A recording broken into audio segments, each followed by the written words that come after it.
Hello बच्चों, आज हम पढ़ने वाले हैं चैप्टर नंबर 1 ज्योग्राफी का क्लास 7th के इन्वायरमेंट।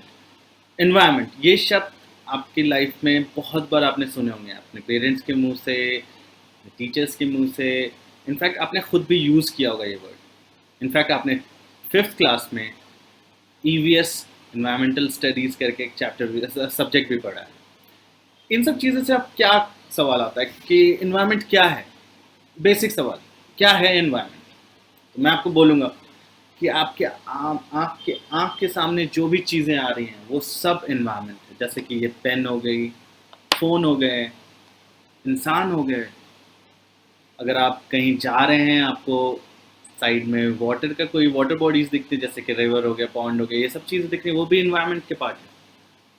हर एक चीज़ जो आपको सराउंड करती है वो इन्वायरमेंट है। अब हम देखते हैं कि हमारे इस किताब में किस तरीके से इसको एक्सप्लेन किया गया है। See, the nature, place, people, things surrounding the living beings, including living beings. हम लोग को भी इंक्लूड करके ये एनवायरनमेंट बनता है। बिकॉज एनवायरनमेंट अब कितने तरीके का हो सकता है? एनवायरनमेंट बेसिकली कहें तो 3 तरीके का हो सकता है। नेचुरल, वर्ड से ही आपको लग रहा है जो नेचर के तरफ से है वो नेचुरल हो, इसमें कोई ह्यूमन इंटरवेंशन नहीं हुआ हो। ह्यूमन, जो हमने बनाया हो, हमारे से जो बनता हो। ह्यूमन मेड, जो हमने अपने आप अपने आप के लिए सहूलत के लिए बनाया। इन सब चीज़ों को मिक्स करके एक इन्वायरमेंट बनता है। ये सारी चीज़ें कंपोनेंट्स हैं इन्वायरमेंट के। इन सब चीज़ों को जब हम एक साथ करते हैं, एक साथ जोड़ते हैं, तो इन्वायरमेंट फॉर्म होता है। लेट्स सी आगे क्या बताते हैं। आपकी किताब में ये चीज़ कैसे समझाई हुई गई है। सी, environment is a combination of natural, like mountains, rivers, ponds and all that, human, us, and human made things, जैसे कि रोड, कार, बिल्डिंग्स, ये सारी चीज़ें, ये सब चीज़ों को ही कॉम्बाइन करके इन्वायरमेंट बनता है। और हम देखते हैं कि इन्वायरमेंट हमें क्या प्रोवाइड करता है। इन्वायरमेंट से हमें क्या फ़ायदा है, क्या मिलता है हमें इन्वायरमेंट से? हमें इन्वायरमेंट से एयर मिलती है, वाटर मिलता है, लैंड मिलता है और फूड मिलता है। ये सारी चीज़ें मिलती हैं सस्टेन करने के लिए, हम ताकि ज़िंदा रह सकें और सही से रह सकें। ये सारी चीज़ें हमें कौन प्रोवाइड करता है? एनवायरनमेंट प्रोवाइड करता है। बुक में भी आपके ये लिखा हुआ है कि ये हमारा बेसिक्स लाइफ सपोर्ट सिस्टम है। लाइफ सपोर्ट सिस्टम तो आप सुना ही होगा, आपने कभी डॉक्टर्स के पास भी सुना होगा, ये टर्म यूज़ करा जाता है। बिकॉज ये लाइफ को सस्टेन करने के लिए चीज़ें हैं जो नेसेसरी हैं, इसके बिना लाइफ सस्टेन एग्जिस्ट नहीं कर सकती। जैसे कि एयर जो हम ब्रीथ करते हैं, वाटर जो हम पीते हैं, फूड जो हम खाते हैं, लैंड जहाँ हम रहते हैं, ये सब चीज़ के बिना ह्यूमन लाइफ एग्जिस्ट नहीं करेगी। अब हम आपसे एक सवाल आप पूछें कि नेचुरल इन्वायरमेंट किस किस चीज़ों के उस पर बन सकता है, तो अब आप बोलेंगे कि जो नेचर की तरफ से आई हूँ। अब नेचर की तरफ से आई हुई चीज़ें लिविंग भी हो सकती हैं, नॉन लिविंग भी हो सकती हैं। जो लिविंग थिंग्स होती हैं उनको बायोटिक कहते हैं, और जो नॉन लिविंग थिंग्स होती हैं उनको एबायोटिक। अब बायोटिक में क्या होता है कि आपके पास प्लांट्स हो गए, एनिमल्स हो गए, ये बायोटिक में है, नेचुरल इन्वायरमेंट के अंदर। एबायोटिक में क्या होता है? लैंड हो गया, एयर हो गया, वाटर हो गया, सॉइल हो गया, सैंड, ये सारी चीज़ें एबायोटिक में आती हैं। ये सब जब कंबाइन करती है तो नेचुरल इन्वायरमेंट फॉर्म होता है। फॉरेस्ट हो गए, ग्रास लैंड्स हो गए, ये सारी चीज़ें फॉर्म होती हैं। अब ह्यूमन इन्वायरमेंट क्या होता है? ह्यूमन इन्वायरमेंट, अब ह्यूमन इन्वायरमेंट जो होता है वो एक्टिविटीज़, क्रिएशन और इंट्रैक्शन पे बेस्ड होता है। जैसे कि अभी हम लोग बात कर रहे हैं ना, ये एक इंट्रैक्शन ही हो रहा है, हम लोग आपको सिखा रहे हैं, ये एक एक्टिविटी है, मैं आपको पढ़ा रहा हूँ, ये एक एक्टिविटी है। क्रिएशन क्या है? ये जो वीडियो आप देख रहे हैं यूट्यूब पे, ये क्रिएशन है। इस सब चीज़ों से हम लोग ह्यूमन इन्वायरमेंट क्रिएट करते हैं। आपकी बुक में भी इसी तरीके से सब कुछ बताया गया है, ध्यान से आप देखेंगे तो आपको समझ में आने लगेगा। अब हम फर्दर नेचुरल इन्वायरमेंट को एक्सप्लोर करते हैं और अच्छे से। जैसे कि मैंने आपको बताया था कि नेचुरल इन्वायरमेंट वो हर एक चीज़ है जो ह्यूमन मेड नहीं होती, जो इसमें ह्यूमन का इंटरवेंशन नहीं होता। उसी तरीके से आपके बुक में भी इसको एक्सप्लेन किया गया है, जैसे आप देख सकते हैं मेरी स्क्रीन पे। Like I said, natural environment क्या क्या होता है? Land, water, air, plants and animals, means biotic and abiotic को मिक्स करके हम नेचुरल एनवायरनमेंट फॉर्म करते हैं।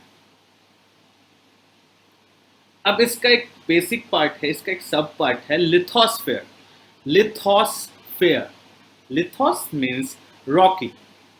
लिथोस्फेयर क्या मतलब है? जो आप एक solid outer part of earth, जो अर्थ है हमारा, उसके ऊपर लैंड है ना, ये लैंड को ही लिथोस्फेयर कहते हैं। जहाँ पे रॉक होती है, जहाँ पे हम पैर एग्जिस्ट करते हैं, हम रखते हैं तो हम खड़े हो सकते हैं, ये वो चीजें हैं लिथोस्फेयर में जो सॉलिड होती हैं। इसको रॉक रॉक फॉर्मेशन में होती है और इनका कोई साइज मतलब इरेगुलर होता है। कोई भी फ्लैट साइड नहीं होता इनका, हमेशा इरेगुलर होते हैं नेचुरल फॉर्म में, लिथोस्फेयर में जो भी आते हैं। जैसे इसमें माउंटेन्स आ जाते हैं, प्लेटोज आ जाते हैं, प्लेन्स आ जाते हैं, ये सारी चीज़ें इसके अंदर आती हैं। आगे देखते हैं आपकी किताब में इसको कैसे समझाया गया है। Made of rocks and minerals, thin layer of soil, ये हमारा जमीन हो गई, लैंड हो गया। इरेगुलर मैंने बताया था, इरेगुलर सरफेस होता है। Landforms like mountains, plateaus, plains and valleys, ये सारी चीज़ें हमने कवर कर दी थी, बुक में भी यही सारी चीज़ें आपको समझाई गई है।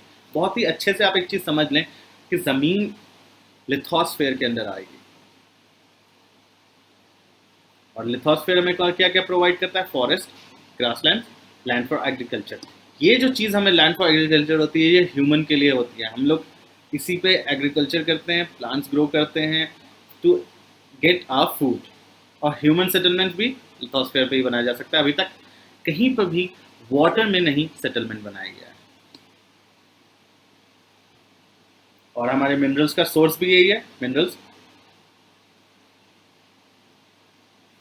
हमारा दूसरा सब पार्ट आता है नेचुरल एनवायरनमेंट का, hydrosphere. Hydrosphere means, hydro means water. अब अर्थ पे जितनी भी वाटर बॉडीज जिसमें वाटर एग्जिस्ट कर रहा है, H2O एग्जिस्ट कर रहा है, वो हाइड्रोस्फेयर में आता है। इवन छोटा सा पॉन्ड भी है तो हाइड्रोस्फेयर का पार्ट है। देखें, जैसा कि मैंने कहा था, इन आपकी किताबों में भी वही सब चीज़ें हैं जो हम लोग डिस्कस कर रहे हैं, जो हम आपस में देख रहे हैं, इधर उधर देख रहे हैं। आप रोज़मर्रा की चीज़ें हैं ये, जो आप रोज़ देखती हैं और या देखते हैं। आप ये अपनी लाइफ में हमेशा देखते आए हैं, बचपन से। आपने पौधे देखे हैं, आपने एनिमल्स देखे हैं, आपने इंसान देखे हैं, आपने चीज़ें देखी हैं, आपने माउंटेन्स देखे हैं। हर किसी ने कहीं ना कहीं ये सारी चीज़ विटनेस करी है। और हम इसी चीज़ को थोड़ा एक्सप्लेन कर रहे हैं, न्यू वर्ड्स आपको बता रहे हैं कि इसको असलियत में क्या कहते हैं। Okay, see, hydrosphere is very essential for all living things. You know why? Because life exist ही नहीं करेगी अगर हम वाटर नहीं लेंगे तो। आप समझ रहे हैं ना? ये सारी चीज़ें बहुत इंपॉर्टेंट है जो एनवायरनमेंट हमें प्रोवाइड करती हैं। Land, water, air. अब हम आते हैं नेक्स्ट टॉपिक पे। एयर से बात आई तो एटमॉस्फेयर। जैसा कि आप देख सकते हैं कि एटमॉस्फेयर, एटमॉस मीन्स वेपर। आपको क्या लगता है एटमॉस्फेयर में क्या लगता है आपको? क्या आपने ये वर्ड भी सुना ही होगा? एटमॉस्फेयर तो बहुत ही आराम से सुना होगा। लिथोस नहीं सुना हो सकता है, हाइड्रोस नहीं सुना हो सकता है, बट हाँ, एटमॉस आपने सुना होगा। एटमॉस्फेयर ये डेली यूज में आते हैं ये word. Is a thin layer of air that surrounds the earth. Even right now हम लोग जो अपने रूम में बैठे हैं, हमें एयर ने सराउंड कर रखा है, एटमॉस्फेयर है, तभी हम सांस ले पा रहे हैं एटमॉस्फेयर की वजह से। इसमें एटमॉस्फेयर में क्या क्या होंगी? गैसेस होते हैं डिफरेंट डिफरेंट टाइप की, जैसे कार्बन हो गया, कार्बन डाइऑक्साइड हो गया, ऑक्सीजन हो गया, आर्गन हो गया। इन सब चीज़ ऐसे बहुत सारी गैसेस होती हैं। डस्ट पार्टिकल्स होते हैं, वाटर वेपर होते हैं। ये सब चीज़ें मिलकर एटमॉस्फेयर बनाती हैं। एटमॉस्फेयर का क्या फ़ायदा है? क्यों है एटमॉस्फेयर? एक तो हम लोग सांस ले पा रहे हैं, हमारे पास ब्रीदेबल कंटेंट है, हम लोग सांस ले पा रहे हैं, इस वजह से है। प्लस जो सन की हार्मफुल रेज होती हैं और जो हीट होती है जो सन की तरफ से आती है, उससे शील्ड करता है ये हमें, उससे बचाता है ये हमें। अब आप एक समझ सकते हैं कि ये मान लीजिए कि ये अर्थ है, तो इसकी जो परत है इसके साइड पूरे ऊपर में एटमॉस्फेयर जो दिख नहीं रही है, ये सन की रेस को बचाते हैं। जैसे अगर ये सन है और ये अर्थ है, इसके ऊपर एक एटमॉस्फेयर की लेयर है, ये पूरे हार्मफुल रेस को रिफ्लेक्ट कर देती है, एब्जॉर्ब कर लेती है। इससे हम क्या होता है, हम हर चीज़ हमेशा बचते रहते हैं हमेशा इससे।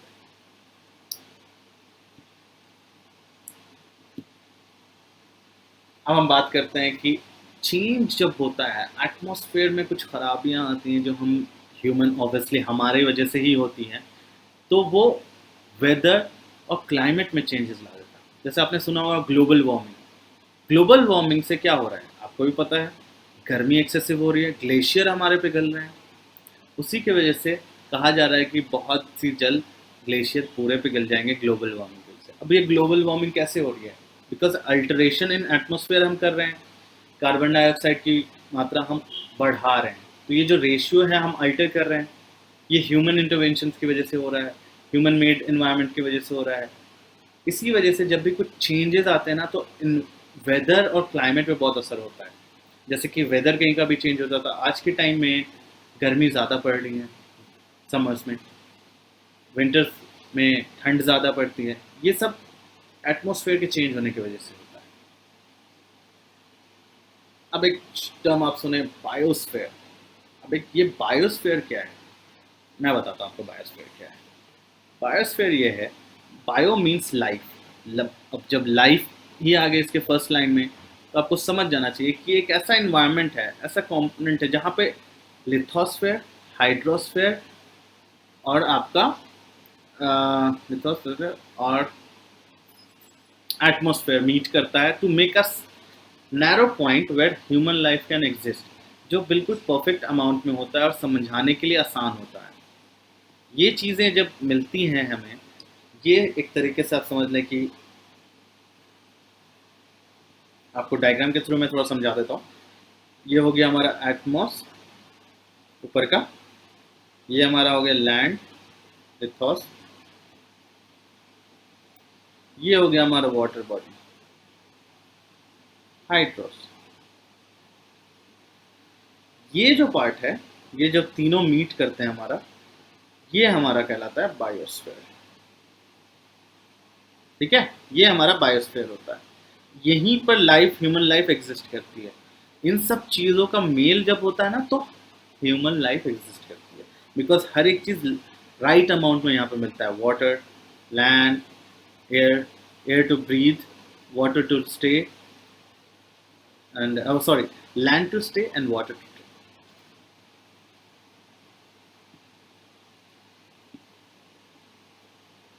तो अभी तक हमने क्या सीख लिया है कि नेचुरल एनवायरनमेंट जो है वो 3 पार्ट 4 पार्ट में डिवाइडेड है, लिथोस, हाइड्रोस, एटमॉस, बायोस। ये सब चीज़ जब होता है तो नेचुरल एनवायरनमेंट सेटअप होता है ना। अब हम आते हैं आगे ह्यूमन एनवायरनमेंट पे। ह्यूमन एनवायरनमेंट क्या होता है, जैसे कि मैंने आपको पहले बता रखा था कि इन सब चीज़ों के फॉर्म में यूनियन में ही बनता है। मैंने आपको डायग्राम से भी सिखाया था, वही चीज़ आपके बुक में भी लिखी हुई है, ये चीज़ आप देख सकते हैं। Human beings, animals, birds and all the other animals. ठीक है, अब ह्यूमन एनवायरनमेंट से पहले हम थोड़ा एक टॉपिक आपके बुक में होगा, इकोसिस्टम। इकोसिस्टम क्या है, एक क्वेश्चन आएगा, इकोसिस्टम क्या है। इकोसिस्टम मैं आपको बता दूं कि इकोसिस्टम एक ऐसी चीज़ है, कोलैबोरेशन है, जहाँ पे ह्यूमंस, एनिमल्स, वाटर, हर एक चीज़ एक पर्पस के लिए होती है। Means we as a human, हम लोग प्लांट्स और एनिमल्स पे डिपेंडेंट होते हैं as our food source. Water पे भी डिपेंडेंट था हम लोग पीने के लिए, एयर के लिए, सांस। तो हम लोग एक इकोसिस्टम फॉर्म करते हैं।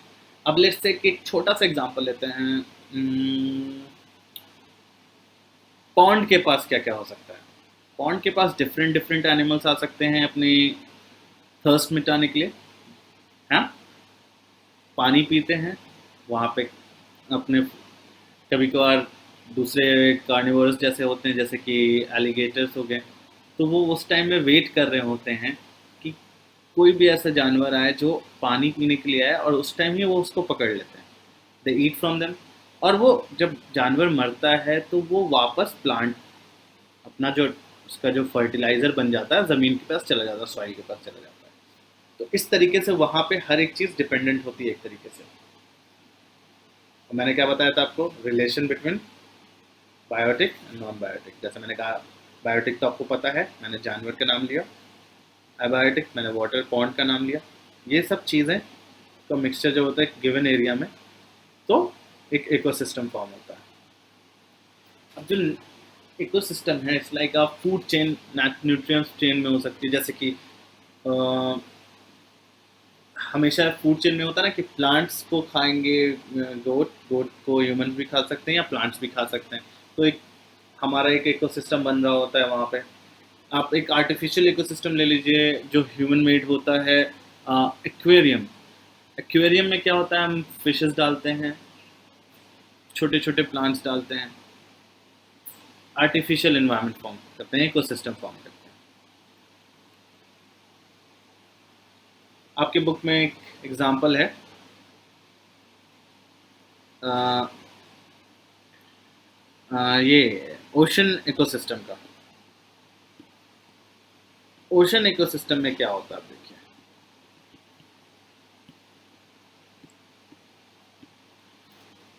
ओशन इकोसिस्टम में हम जब देखेंगे तो होल ओशन, ओशन क्या है, बहुत बड़ा होता है ओशन। अर्थ, मोस्ट पार्ट अर्थ का ओशन ही है ना। ये बात तो आपको पता ही है, अब हम फिफ्थ क्लास से पढ़ते आ रहे हैं तो आपको पता है कि हमारा वॉट प्लैनेट ब्लू इसी की वजह से दिखता है ना।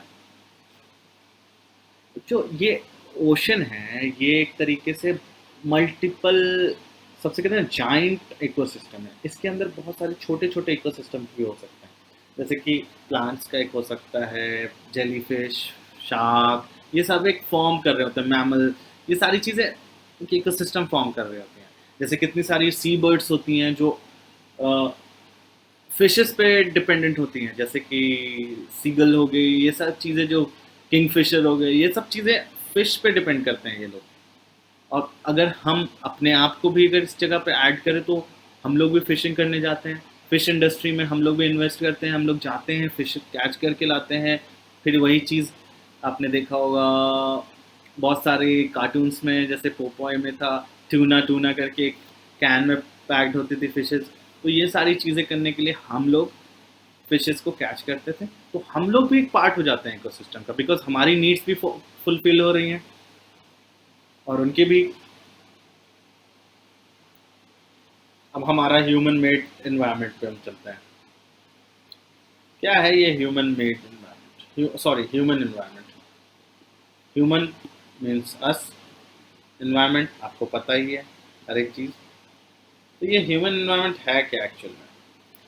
जैसे कि देख सकते हैं कि ह्यूमन इन्वायरमेंट बहुत सारी वेरियस चीज़ों पे डिपेंडेंट रहता है। बिकॉज आप देखें, हम लोग अपने लिए अपने बेनिफिट के लिए क्या क्या रिसोर्सेज यूज़ करते हैं, वाटर यूज़ करते हैं, लैंड यूज़ करते हैं, एयर यूज़ करते हैं, एनिमल्स, प्लांट्स, मिनरल्स एंड बहुत सारी चीज़, मेटल, एनर्जी, ये सारी चीज़ें हम लोग यूज़ करते हैं ताकि हमें जो है बेटर सर्विसेज मिल सकें। अगर आप से एक क्वेश्चन पूछूं कि इन्वायरमेंट चेंज क्यों हो रहा है, आप देख रहे होंगे, आप भी जानते हैं, आपके घर में भी ये सब बातें होती होंगी कि इन्वायरमेंट आजकल ख़राब हो रहा है या फिर इन्वायरमेंट आजकल अच्छा हो रहा है। ये क्यों कहा जाता है? क्योंकि ह्यूमंस, हम अपनी नीड्स के हिसाब से हर एक चीज़ चेंज कर रहे होते हैं, हर एक चीज़ में मॉडिफिकेशन ला रहे होते हैं। जैसे कि अब आप ले लें सबसे पहले ट्रैवलिंग का, पहले व्हील नहीं थी तो हमने अपने हिसाब से वुड को काट के व्हील बनाया। क्रॉप्स पहले उगाने हमें नहीं आते थे, अपने हिसाब से उसको उगाया। आज के टाइम में आप जानते होंगे जैसे कि कुछ फ्रूट्स होते थे जो समर में मिलते थे, कुछ विंटर में। आजकल ऑल सीजन फ्रूट्स मिलते हैं क्योंकि ह्यूमंस ने चेंज किया, मॉडिफाई किया।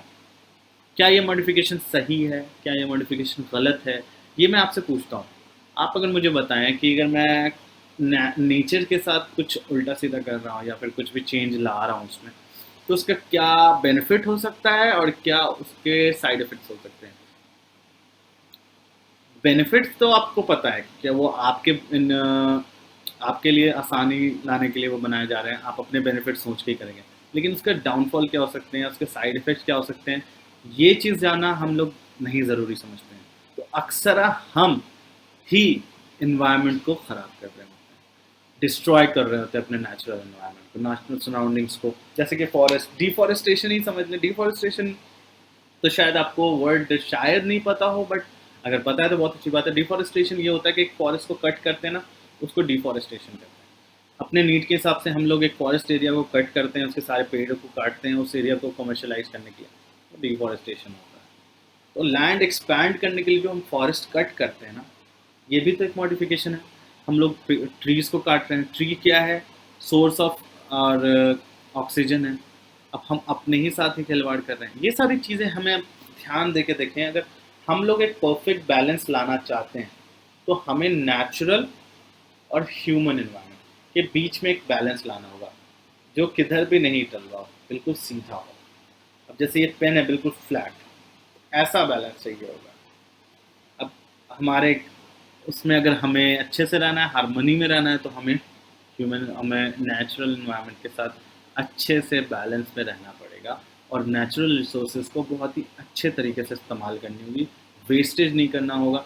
तभी आपने सुना होगा कि आपके पेरेंट्स कभी कभार बोलते होंगे कि वाटर टैप बंद करो टाइम पे, इलेक्ट्रिसिटी फैन वैन ऑफ करो।